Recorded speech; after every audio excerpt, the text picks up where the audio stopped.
বাংলা সাহিত্যে স্বনামধন্য সাহিত্যিকদের লেখা রহস্য, রোমাঞ্চ ও ভৌতিক গল্পের নাট্য রূপান্তর দিয়ে সাজানো আমাদের এই বিশেষ নিবেদন দ্য স্টোরি টেলার অরিজিনালস।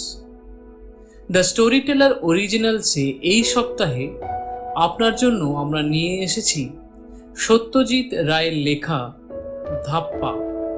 এই গল্পটি প্রথম প্রকাশিত হয় সন্দেশ পত্রিকায় চৈত্র ১৩৮৮-তে। শুরু হচ্ছে ধাপ্পা। চার্লস ওয়েকম্যানের হিস্ট্রি অফ ম্যাজিক আপনার ক ভলিউম ছিল? সমরেশ ব্রহ্ম ইন্টারন্যাশনাল ম্যাজিক সার্কেলের চিঠির উত্তরে সইটা করে মুখ তুলে চাইল মহিমের দিকে। তার বন্ধু অধ্যাপক রনেন সেনগুপ্তর ছেলে মহিম সবে লাইব্রেরিয়ানশিপ পাশ করেছে। সে নিজেই আগ্রহ করে তার সমরেশ কাকার ২৫০০ অগোছালো বইগুলোকে বিষয় অনুযায়ী ভাগ করে গুছিয়ে সেলফে রেখে তাদের একটা তালিকা করে দেওয়ার ভার নিয়েছে। কেন ২ ভলিউম? বলল সমরেশ।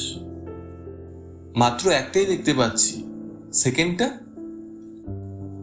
সে কি ভালো করে দেখেছ তো? হ্যাঁ। আশ্চর্য, সেটটা কানা হয়ে গেল। এ বই যে আর পয়সা দিলেও পাওয়া যায় না। সমরেশ ব্রহ্মের বইয়ের নেশা সেই কলেজ থেকেই, ২৫ বছর আগেকার কথা। ইতিহাসের ছাত্র ছিল সে, তবে তার বাইরেও অনেক বিষয়ের বইয়ের প্রতি তার আকর্ষণ, যেমন ভ্রমণ কাহিনী, শিকার কাহিনী, প্রত্নতত্ত্ব, অ্যানাটমি আর ম্যাজিক। ম্যাজিক ছিল প্রথমে সমরেশের হবি, তারপর ক্রমে সেটা নেশায় দাঁড়ায়। বাপ ছিলেন কলকাতার নামকরা ব্যারিস্টার আদিনাথ ব্রহ্ম। ছেলেও বিলেতে গিয়ে ব্যারিস্টারি পাশ করে আসে, এমন একটা ইচ্ছে বাপের ছিল, এবং সে ইচ্ছা অনুযায়ী সমরেশ গিয়েও ছিল বিলেত। কিন্তু কেমব্রিজের ট্রিনিটি কলেজে ৩ মাস পড়ার পর জাদুকর মার্কা সিলভারস্টোনের সঙ্গে আলাপ হয়ে পড়াশুনো শিখেই উঠল। সমরেশ তার বাপকে জানালো সে ব্যারিস্টারি পড়বে না, তার শখ চেপেছে ম্যাজিশিয়ান হওয়ার। অনুরোধটা যাতে আরো জোরদার হয় সেই উদ্দেশ্যে নিজের চিঠির সঙ্গে সিলভারস্টোনেরও একটা চিঠি সে পুরে দিল খামের মধ্যে। সিলভারস্টোন লিখেছে আদিনাথ ব্রহ্মকে, তোমার ছেলের বন্ধু হিসেবে লিখছি তোমাকে। Samaresh is wonderfully clever with his hands. ঐন্দ্রজালিক হিসেবে তার উজ্জ্বল ভবিষ্যৎ আছে বলে আমি মনে করি। এক্ষেত্রে যে কোনো সাধারণ বাপই হয় মর্মাহত হতেন, না হয় মারমুখ হতেন, কিন্তু আদিনাথ ছিলেন সাধারণের বাইরে। তিনি ছেলেকে লিখলেন, তোর স্বাধীনতায় আমি হস্তক্ষেপ করতে চাই না। তোর মধ্যে যদি কোনো বিশেষ ক্ষমতা থেকে থাকে তাহলে সেটার স্ফুরণ হোক, সেটাই আমার কাম্য। লন্ডনে যদি ম্যাজিক শেখার সুযোগ থাকে তাহলে তার জন্য কি খরচ পড়বে সেটা আমাকে জানাতে দ্বিধা করিস না, আমি টাকা পাঠিয়ে দেব। সমরেশ কিন্তু আর লন্ডনে থাকেনি। সে ২ মাসের মধ্যে দেশে ফিরে আসে এবং বাড়িতেই ম্যাজিক অভ্যাস শুরু করে। তখন তার বয়স ২২। ২৫ বছর বয়সে সে প্রথম মঞ্চে ম্যাজিক দেখায়। সেটা অবশ্য একক প্রদর্শনী, শুধু হাত সাফাইয়ের খেলা। তা সত্ত্বেও তরুণ জাদুকরের আশ্চর্য দক্ষতার প্রচুর তারিফ করে দৈনিক কাগজের সমালোচকেরা। ৩২ বছর বয়সে ৭ জন সহকর্মী ও স্টেজ ইলিউশনের যাবতীয় সরঞ্জাম নিয়ে মঞ্চে আত্মপ্রকাশ করেন ব্রহ্মা দ্য গ্রেট। শোয়ের শেষে দর্শকের তুমুল করধ্বনিতে হলে প্রথম সারিতে বসা আদিনাথ ব্রহ্মের বুক গর্বে ১০ হাত হয়। ১৯৭৪-এ আদিনাথের মৃত্যু হয়। বাপের একমাত্র সন্তান হিসেবে সমরেশ তার সম্পত্তির মালিকানা পায়, কিন্তু ততদিনে তার নিজের রোজগারও কিছু কম নয়। ভারতের বিভিন্ন শহর থেকে ডাক তো আসেই, সেই সঙ্গে বিদেশ থেকে আহ্বান আসা শুরু হয়েছে। আইটেমগুলোর উৎকর্ষ ছাড়াও সমরেশের শোয়ের দুটো বিশেষত্ব দেশ বিদেশের দর্শককে বিশেষভাবে মুগ্ধ করে। জাদুকরের বাচন ভঙ্গিটাও তার ম্যাজিকের একটা অঙ্গ বলেই এতদিন লোকে মেনে নিয়েছে। সমরেশই প্রথম দেখালো যে কথা না বলেও জাদু হয়। 2.5 ঘন্টার শোয়ের মধ্যে একটি বারের জন্য মুখ খোলে না সে, তার বদলে কানে শোনার জন্য থাকে সেটা হলো সমরেশের দ্বিতীয় বিশেষত্ব। সে তার সরোদ, বাঁশি ও তবলার একটি চমৎকার অর্কেস্ট্রার খাঁটি রাগ সঙ্গীত সমরেশ ব্যবহার করে তার জাদুর সঙ্গে। সব দেশেরই দর্শকের কাছে এটা একেবারে নতুন জিনিস। বিশেষ করে জাদুর সঙ্গে বিশেষ বিশেষ রাগ যেভাবে খাপ খেয়ে যায়, সেটা দর্শকের চিত্ত জয় না করে পারে না। আজ 41 বছর বয়সে সমরেশের খ্যাতি বিশ্বজোড়া। তার ম্যাজিকের উন্নতির সঙ্গে তাল রেখে তার জনপ্রিয়তাও বেড়ে চলেছে উত্তরোত্তর। কলকাতায় তার ম্যাজিকের ঘোষণার সঙ্গে সঙ্গে 7 দিনের সব টিকিট বিক্রি হয়ে যায়। শোয়ের শেষে আনন্দে ও বিস্ময়ে বিভোর অবস্থায় ছেলে, বুড়ো, মেয়ে, পুরুষের দল বেরিয়ে আসে হল থেকে। সমরেশ জানে যে একসঙ্গে 1000-2000 লোককে সুকৌশলে ধাপ্পা দেওয়ার আর্ট আজ তার হাতের মুঠোয়।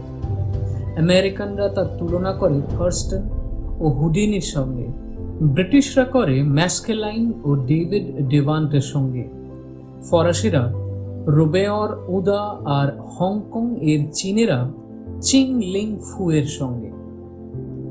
তবে সমরেশের আকাঙ্ক্ষার শেষ এখানেই নয়। তার দৃষ্টি এখনো সামনের দিকে। আরো নতুন নতুন জাদুর উদ্ভাবন করবে সে। দর্শকদের আরো চমক দেবে, মুগ্ধ করবে, বিস্মিত করবে। আর তাই তার বই কেনা আর বই পড়াও শেষ হয়নি। ম্যাজিকের বই তো বটেই, সেই সঙ্গে আছে উইচক্রাফট, ভুডুইজম ইত্যাদি আদিম ম্যাজিক, আর হিপনটিজম, ক্লেয়ারভয়েন্স, ভেন্ট্রিলোকুইজম ইত্যাদি সংক্রান্ত বই। শুধু এই সব বইতেই তার 3খানা বড় বুককেস ভরে গেছে। বাইরে থেকে অর্ডার আছে আরো 15 সদ্য প্রকাশিত বইয়ের।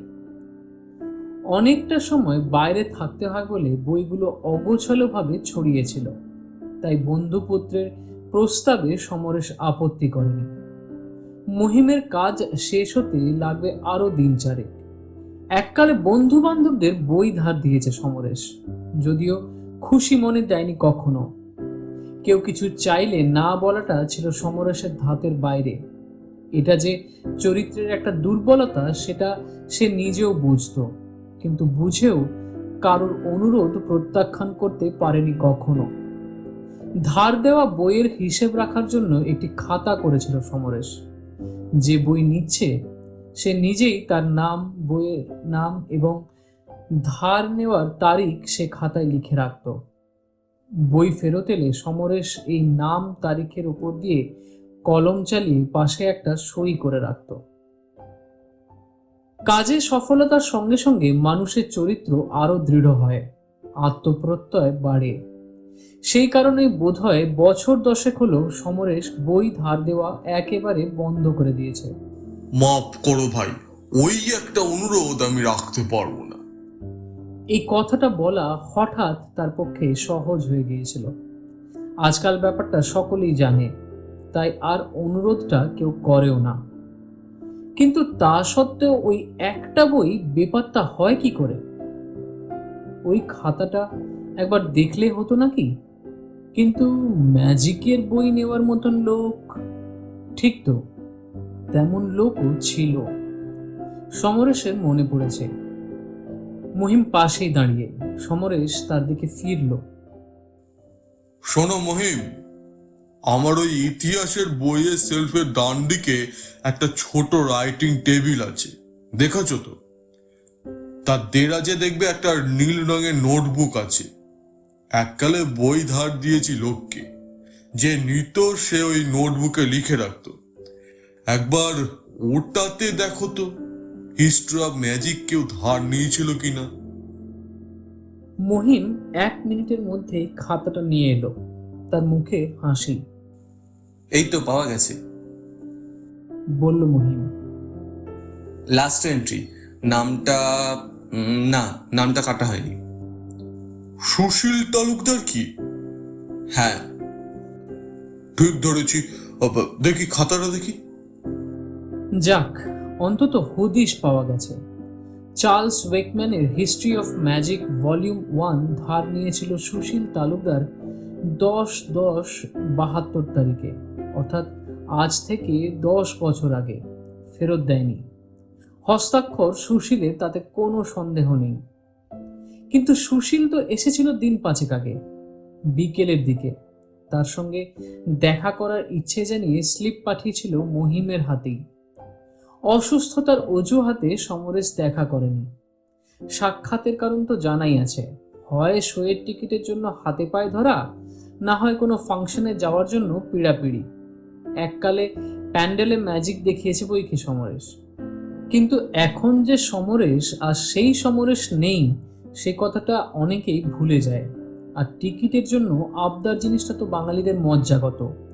ফুটবলের টিকিট, ক্রিকেটের টিকিট, থিয়েটারের টিকিট, গান বাজনার টিকিট, ম্যাজিকের টিকিট, এর আর শেষ নেই। লাইনে দাঁড়িয়ে টিকিট কিনতে হবে ভাবলেই গায়ে জ্বর আসে। যদি আসল লোকের কাছে চাইলে পাওয়া যায়, তাহলে মিথ্যে হাঙ্গামা কেন? যত সব কুঁড়ের দল। অথচ না দিলে বলবে ব্রহ্মা দ্য গ্রেটের ভারী দেমাগ হয়েছে, নইলে পুরনো আলাপিদের এইভাবে নিরাশ করে। এই ভদ্রলোক তো এসেছিলেন সেদিন। বলল মহিম। হ্যাঁ, নির্ঘাত কোনো ফেভার চাইতে সঙ্গে করে বইটা নিয়ে এলেই হতো, কিন্তু তা করবে কেন? তখনকার দিনে 250 টাকা দাম ছিল সেটার, বহুদিন আউট অফ প্রিন্ট। আজকের দিনে নতুন করে ছাপালে তা দাম হবে প্রায় 1000 খানেক টাকা। সমরেশ কথা থামিয়ে ভুরু কুঁচ করল, তারপর বলল, আচ্ছা মহিম, কিরকম দেখলে ভদ্রলোককে? আমার সঙ্গে কলেজে পড়তো, বহুকাল দেখা নেই। ওই তো রোগা, আটপাকা চুল, ঘন ভুরু, চোখ দুটো খুব তীক্ষ্ণ। আমি বললাম আপনি এই সময় দেখা করেন না, তাও জোর করে আমাকে দিয়ে স্লিপ পাঠালেন। বললেন ওর নাম শুনলে নাকি আপনি দেখা করতে পারেন। সুশীল তালুকদারকে ম্যাজিকের বইটা ধার দেওয়ার স্মৃতি সমরেশের মন থেকে একেবারে মুছে গেছে।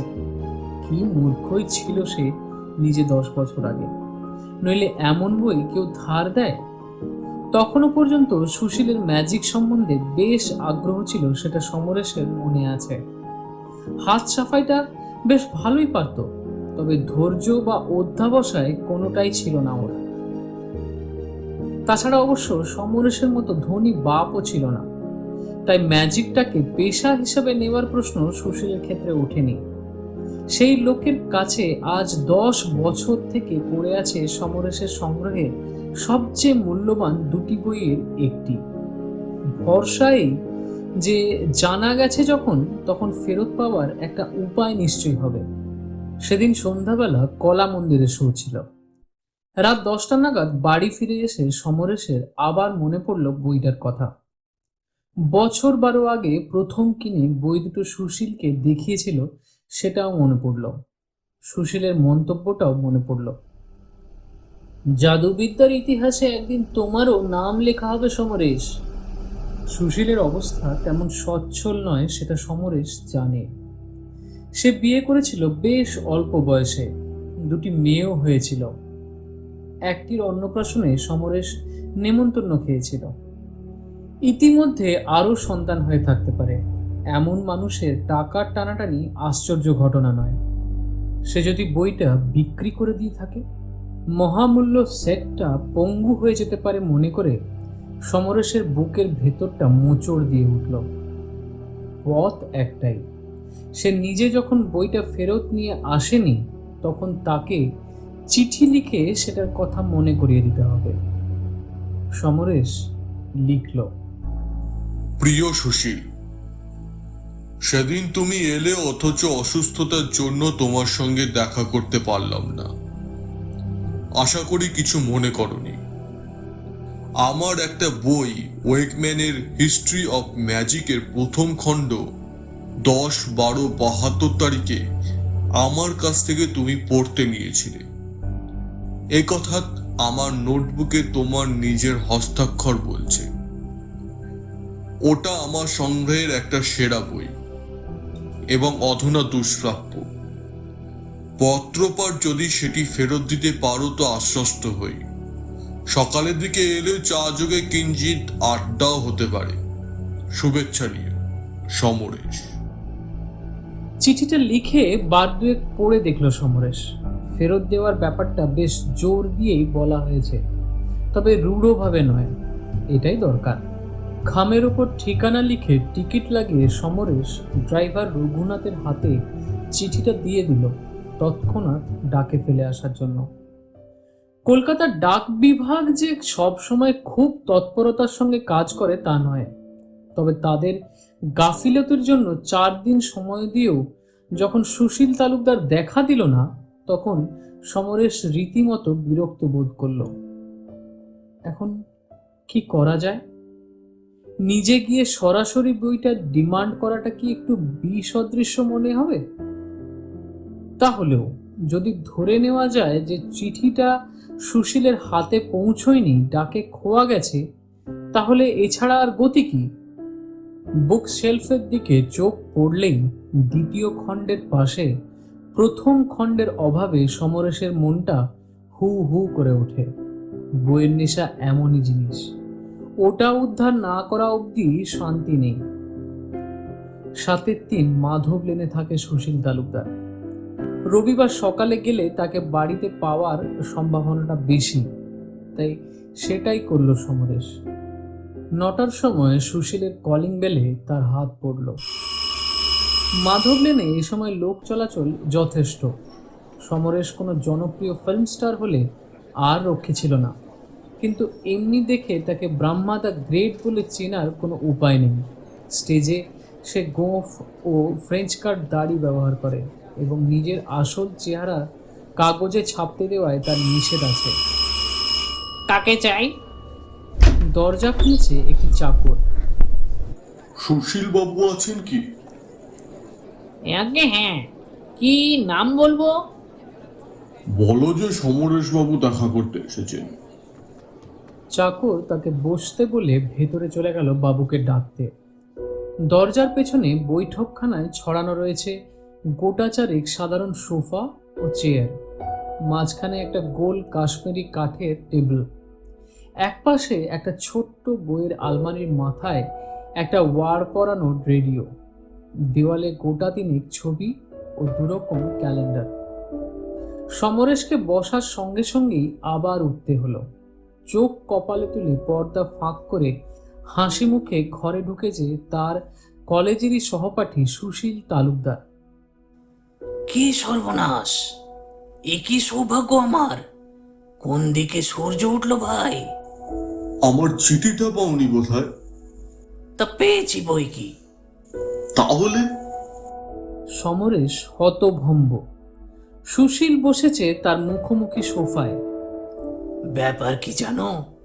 বইয়ের প্রতি তোমার যে কি দুর্বার আকর্ষণ সে তো জানি, আর সেদিন তো গিয়ে দেখলাম আরো কত বেড়েছে তোমার সংগ্রহ।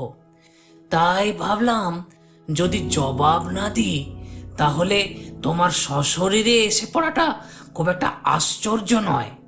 তা অনুমান ঠিকই করেছি, কি বলো? সশরীরে এসে পড়ে সমরেশের যে খুব ভালো লাগছিল তা নয়, দুজনের জগৎটা যে একেবারে আলাদা হয়ে গেছে সেটা সে বেশ বুঝতে পারছিল। পৃথিবীর 40টা বড় শহরের কত লক্ষ লক্ষ লোককে সে তার জাদু বলে বশ করেছে, আরো কত লক্ষকে করবে। আর সুশীল, কত সংকীর্ণ তার জগৎটা, ভাবলে অনুকম্পাই হয়। বইটা পেলেই সমরেশ উঠবে, এর সঙ্গে বসে গাল গল্প করার মতো সময় তার নেই। তুমি চালটা ঠিকই চেলেছ, বলল সমরেশ। এমনিতে হয়তো সত্যি আশা হতো না। শো চলছে তো শহরে, তাই বেজায় ব্যস্ত। এবার বইটা যদি ফেরত দাও তো উঠে পড়ি। বই? আছে তো নাকি? সুশীল তালুকদার হো হো করে হেসে উঠল। তোমার তোমার কোনো বই আমার কাছে নেই ভাই। সে কি? যা আশঙ্কা করেছিল তাই, সে বই পাচার হয়ে গেছে। বই আছে তোমার বাড়িতেই। বলল সুশীল তালুকদার। মানে খাতায় যে তোমার হাতে লেখা দেখলাম। তা থাকবে না কেন? খাতাটা কোথায় থাকতো সেটা তো আগেই আমার জানা। ওই ছোকরাটির কথা শুনি যখন বুঝলাম তোমার সঙ্গে দেখা হবে না, তখন মাথায় একটা মতলব এলো। দেখি না একটু রগড় করে ওকে স্লিপ দিয়ে হটিয়ে দিলুম। তারপর দেরাজ খুলে দেখলুম নোটবুকটা সেইখানেই আছে। ম্যাজিকের বইটা সেলফে দেখতে পাচ্ছিলুম। লিখে দিলুম খাতায় সেটার নাম, আমার নাম, আর 10 বছর আগের একটা তারিখ। তারপর 2 ভলিউম বইয়ের 1 ভলিউম বার করে নিয়ে সেটাকে রেখে দিলুম তোমারই ঘরে। কোথায়? তোমার যে বাস্কো প্যাটার্নের পুরনো গ্রামাফোনটা আছে, সেটা ঢাকনা খুললেই পাবে। কিন্তু কিঞ্চিত আশ্বস্ত ভাবের সঙ্গে একটা হতভম্ব ভাব সমরেশের মনটাকে দুভাগে চিরে ফেলেছে। কিন্তু এরকম পাগলামির কারণটা কি? কারণটা আর কিছুই নয় ভাই। বলল সুশীল তালুকদার। সেদিন সঙ্গে নিয়ে গিয়েছিলাম আমার 2 মেয়ের অটোগ্রাফের খাতা। ব্রহ্মা দ্য গ্রেট আমার কলেজের সহপাঠী ছিল, সেটা তাদের বলেছি। তার উপরে তোমার ম্যাজিক দেখে তারা অভিভূত, আবদার করলো তোমার সই নিয়ে আসতে হবে। তুমি তো দেখা করলে না। তারা শুনে প্রচন্ড খাপ্পা। তোমার উপর থেকে ভক্তি চলে যায় আর কি। এটা হবে আমি জানি, যদিও হওয়াটা মোটেই বাঞ্ছনীয় নয়। বললাম বেচারা অসুখের জন্য আসতে পারেনি। এবার দেখিস একেবারে আমাদের বাড়িতে এসে হাজির হবে। আর হলো তাই। ওরে রুনুঝুনু, তোরা আয় রে, দেখে যা তোদের বাপের কথা ঠিক হলো কিনা। পরক্ষণেই পর্দা ফাঁক করে 12 থেকে 16 বছরের বয়সের 2টি ছিপছিপে মেয়ে মুখে সলজ্জ হাসি ও চোখে উজ্জ্বল দৃষ্টি নিয়ে ঘরে ঢুকে সমরেশকে প্রণাম করে তার সামনে খাতা কলম ধরল। সই দিতে দিতে সমরেশ ব্রহ্ম ভাবল, তাকে ধাপ্পা দিতে পারে এমন লোকও এই কলকাতা শহরেই আছে, এটা তার জানা ছিল না।